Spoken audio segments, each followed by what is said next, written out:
Friends, آج کی ہماری سٹوری کا عنوان ہے بہانہ۔ پیارے بچوں، ایک میمنہ ایک ندی کے کنارے پانی پی رہا تھا۔ اتفاق سے ایک بھیڑیا بھی وہاں پہ آ گیا۔ میمنے کو دیکھ کر بھیڑیا کے منہ میں پانی بھر آیا۔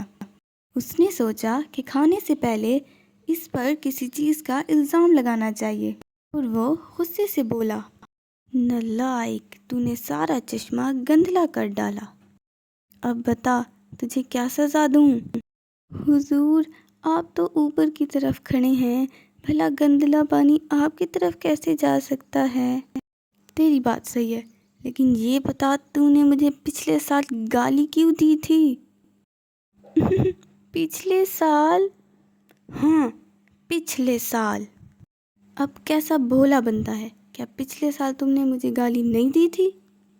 کیا میں جھوٹ بول رہا ہوں؟ مگر جناب، پچھلے سال میں تو پیدا بھی نہیں ہوا تھا، پھر بھلا گالیاں کیسے دے سکتا تھا؟ اگر تم نے نہیں دی تو تمہارے بھائی نے دی ہوں گی، اس کی سزا تمہیں ضرور ملنی چاہیے۔ یہ کہہ کر بھیڑیا نیولے پر جھپٹا اور اس بیچارے کو ٹکڑے ٹکڑے کر کے کھا گیا۔ سچ ہے بچوں، جن کے من میں کھوٹ ہو وہ بدی کے 100 بہانے ڈھونڈ لیتے ہیں۔